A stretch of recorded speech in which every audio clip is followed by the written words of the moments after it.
4:08 ছেড়ে দিয়েছে। আরে ভাইয়া क्या कर रहे हो आप? अरे बाप रे बाप। চলো, বাইক ছেড়ে দিয়েছে, 4:08 বাজে। অন্ধকার হবে লাচেন পৌঁছাতে, কিন্তু অসুবিধা নেই, পৌঁছে যাবো ঠিক। ওরে বাবা রে, রাস্তা খুব একটা ভালো হবে না, নাগা থেকে টুং রাস্তার অবস্থা খুব খারাপই হবে।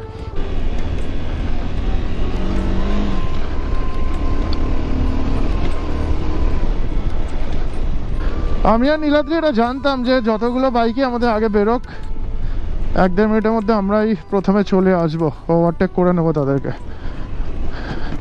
কারণ সামনে রাস্তা খারাপ আছে। ও লাভলি, সামনে ওয়াটারফলটা দেখো উপর থেকে পড়ছে, এটাই মনে হচ্ছে নাগা ওয়াটারফল।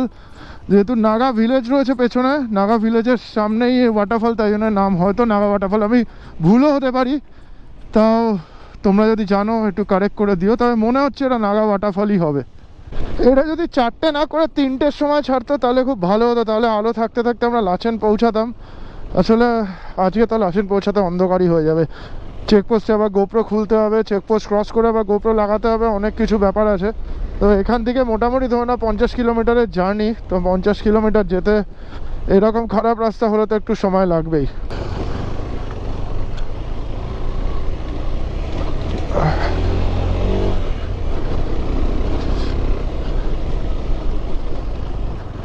এই অ্যাডভেঞ্চারের খোঁজেই তো আসা। গানি ভাই বলেছিল যে রাস্তা ভালো নেই, এখন যেও না হলো গানি ভাই, ওটাই তো দরকার। ঠিক আছে, চলো আস্তে আস্তে এগোই সামনের দিকে, পৌঁছাই টুং চেকপোস্টে। রাস্তা দেখেছো অবস্থা, নিচ দিয়ে তিস্তা নদী চলে গেছে, কিন্তু দেখেছো কাদা, দেখেছো? চলো কমান কমান, চাকা পুরো স্কিড করছে। এই রাস্তাটা কিছুদিনের মধ্যে ঠিক হয়ে যাবে, হয়তো নেক্সট সিজনে যারা আসবে তারা রাস্তা ভালোই পাবে। ও ইতনা আচ্ছা রাস্তা বহুত দিন বাদ দেখা। ওরে বাপরে,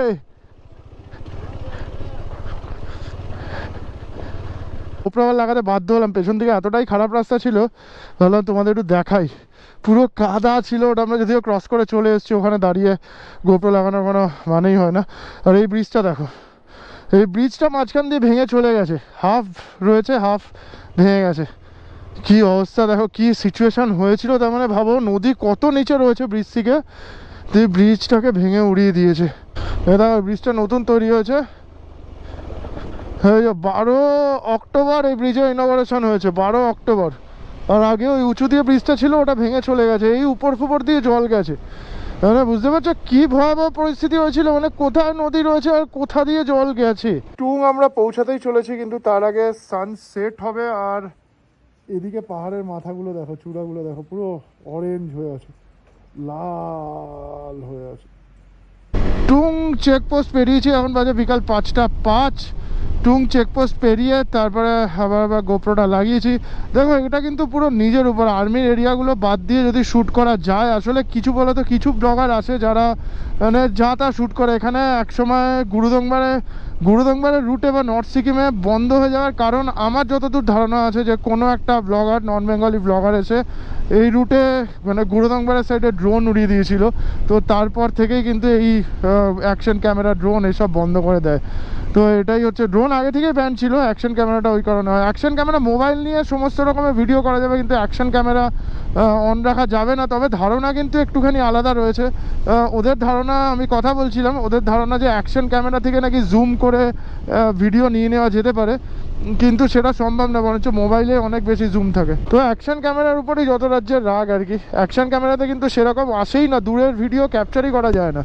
তো সেটাই হচ্ছে ব্যাপার। তারপরে এখন স্যাটেলাইট এত স্ট্রং হয়ে গেছে। দেখো আমি অত কিছু বুঝি না, আমি একটা জিনিসই বুঝি, যেখানে সিকিউরিটির ব্যাপার আছে, ন্যাশনাল সিকিউরিটির ব্যাপার আছে, সেখানে কিন্তু শ্যুট করার কোনো দরকার নেই। নদী আসছে এরকম, আর অপোজিট সাইডে অন্ধকারের মধ্যে যে গ্রামটা দেখা যাচ্ছে, বিরাট বড় একটা গ্রাম, হ্যাঁ, এটা হচ্ছে চুংথাং।